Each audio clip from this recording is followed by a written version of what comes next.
Thank you, and thank you for having me here today. This is the first time I've ever spoke at like a writing conference like this, so I'm super excited to be here.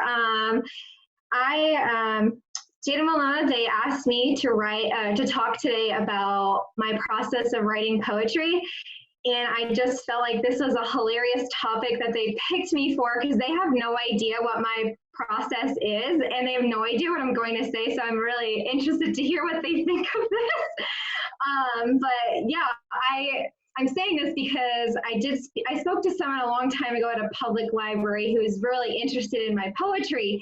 And I told him how I came into being with poetry. And he was just like, that is the strangest, most unique process for writing poetry. And so now I'm going to share it with like a lot of people. So it'll be cool to hear what people have to say.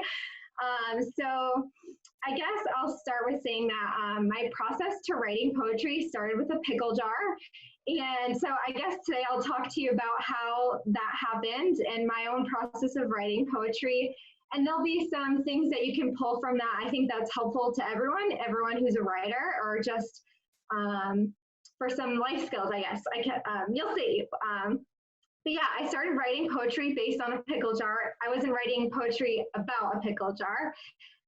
So to give some, the title of making pickle jar poetry.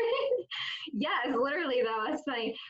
So I always liked writing, like I think a lot of people who are writers. Since I learned how to read and write, it was a passion of mine. It was just a hobby.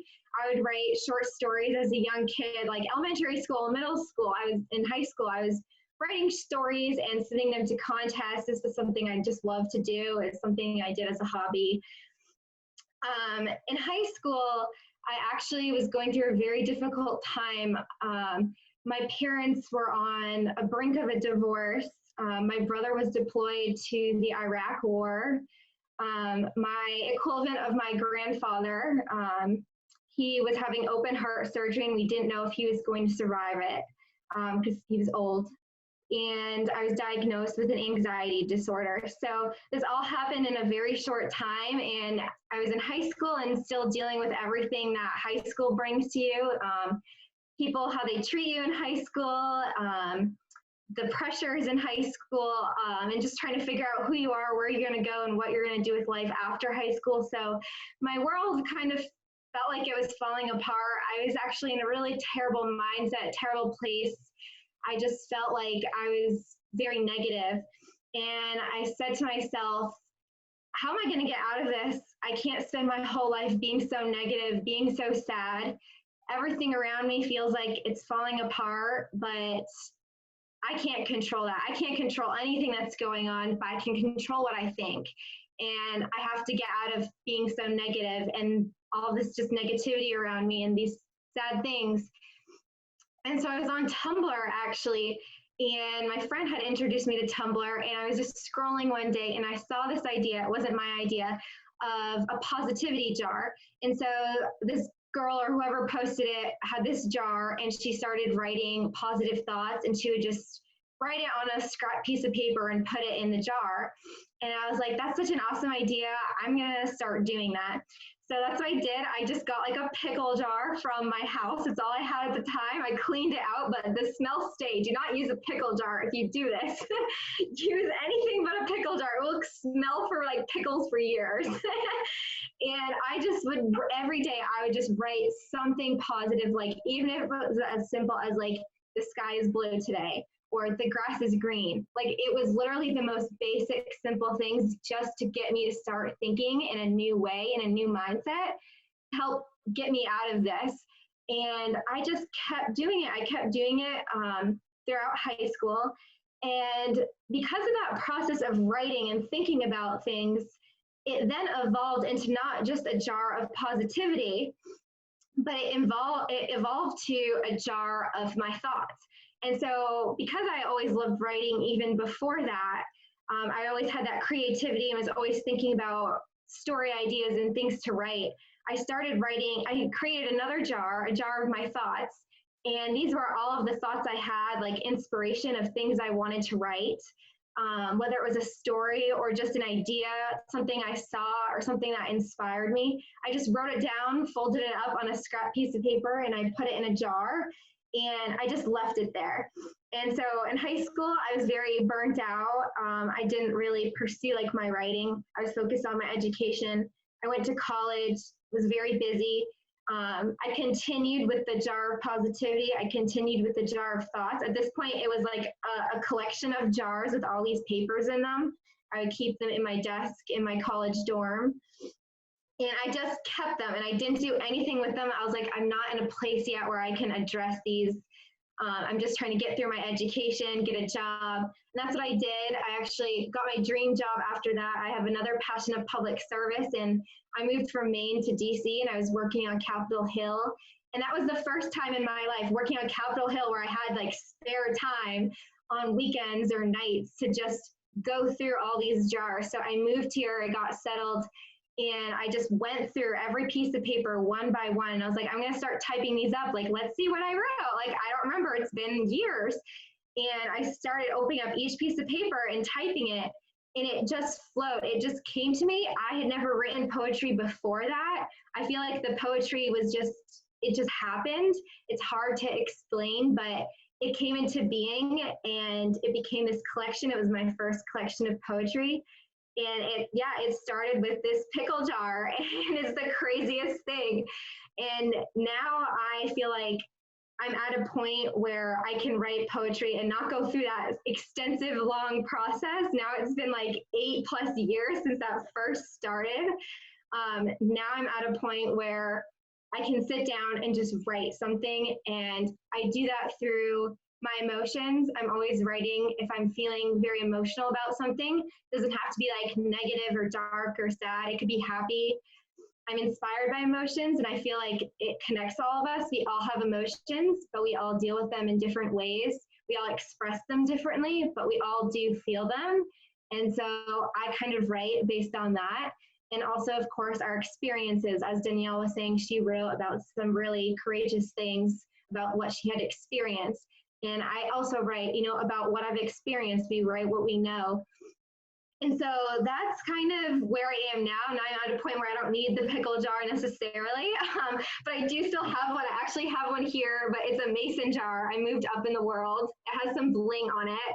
And you can see I've had this for 2 years and I haven't opened it yet, but there's all kinds of things in here, and I have other collections that I'm working on, but someday when I'm done those collections, I'll have all these other ideas that I've set aside that I can get to. And I feel like that just helps with if you ever struggle with writer's block, if you ever just need inspiration. When you're in that moment, write something down and save it for when you do have the time to write it, when you do feel like you're in a good place to write it, and it'll be there for you.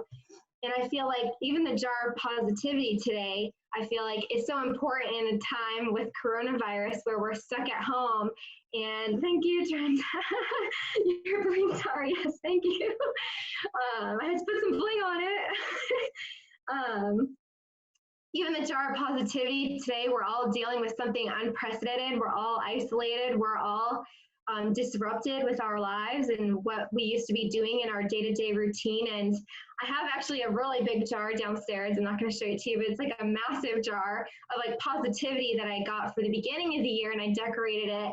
And I said at the end of the year, I'm going to open it, and this is really my gift, is all the good things that happened to me this year. But I'm challenging myself in a new way to fill that now because of coronavirus. I thought it was going to be filled with all the places I was going to travel to and new experiences based on that. And now it's like, okay, you have to go back to the small thinking of like, today I'm healthy. Today I woke up, my family was healthy. I have a roof over my head. You have to get back to the basics and just everything. Just think about those small things. And so I feel like that's a little bit of life advice you can take. And it also just sparked all this writing in me. And I didn't mean for it to happen. I didn't just sit down one day and I was like, I'm going to write a collection of poetry. That wasn't what happened. It evolved over time. But now I'm at the point where I'm very intentional with my poetry. So I guess that's kind of my poetry process in a nutshell, or in a pickle jar. So yeah, I think in general today, poetry is not technical in the sense that like you can break all the rules. You don't have to follow the punctuation. You don't have to follow the capitalization. You have to find what works for you and what inspires you. And I think the most important thing is just allowing yourself to be creative and allowing it to come to you and not forcing it.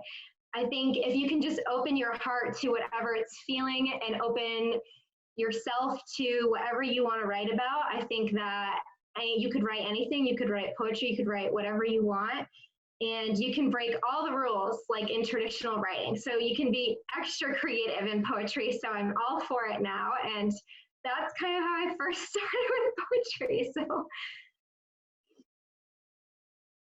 Sarah, thank you. I love the fact that you are so delightfully joyous. Yes, and I love the pickle jar. I love the pickle. Okay, because it's weird because everyone when I meet people that are real literary and I'm like I'm a poet and they go, well, you must sit over like a blank page and you cry and you're depressed and you're mournful in your soul, and you're just the exact opposite, but your poetry is amazing. Oh, thank you. I love it.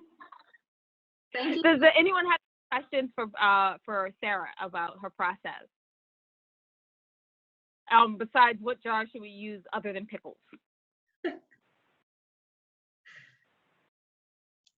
I just have a comment. I think it's a great technique, actually. Sarah, I love it. And you can see, actually, that can be your thing. You become the jar of poetry person, Yeah, I can make it, I can market that. I can sell some jars I decorate. Exactly. No, I mean, and I think finding that thing that makes you unique in the market is what really helps you get out there and get your name recognized. If you're recognized for something like that, like The End I Thought ladies, well, they're recognized for being The End I Thought. And you can have your thoughtful jar of poetry. Thank you. That is awesome. Everyone is saying it. Everyone is saying it in the chat. They're like a jar. So Letitia Cox says a jar of positivity. Tanya says a pickle jar. A pickle jar poetry is her memoir title. See, this is what I'm saying. This is fabulous. I'm so glad. Danielle D. Smith says, I'm sorry, like I can't quite see it. Hold on. We're scroll back down. Get the other one. We have two devices with the conference running because it's easier to see it on one screen and do technical over here. Okay, let me go back down. All right, so Danielle D. Smith, Danielle says, I love your bling jar. Yes, Randy, I was thinking the same thing. Savannah says, this story reminds me of Ross Gay's books of the life, lovely writing, lovely, happy writing, something we all need. And Tanya says, that's beautiful. I like the fact that you're now putting small things into your positivity jar, like I am healthy. Although that's not a small thing now. Now it's beautiful. It's beautiful to be healthy. Our next speaker, thank you, Sarah, so much. Did you want to say anything else for inspiration? Oh, Trenda has one more comment for you, and then we'll move on. Trenda says, tell your peace-filled positivity jars. Others can use them to write their own poems. So there you go. Thank you, Trenda. Good idea. Trenda, did you need a spot on our marketing team? I know. I feel like you should have one. Because apparently we're not doing enough. So, Sarah, was there anything else you wanted to say to close your speech out? Yes. If I could first, if it's okay with everyone, I'd love to take a screenshot of you all so I can post it on my social media, if that's okay. And then I will post links. Yeah, exactly. I like that. And then I'll post links to my social media. I just got Instagram. I just started really being more public and sharing my poetry. It's something I kept very close to me and very private. And so I'm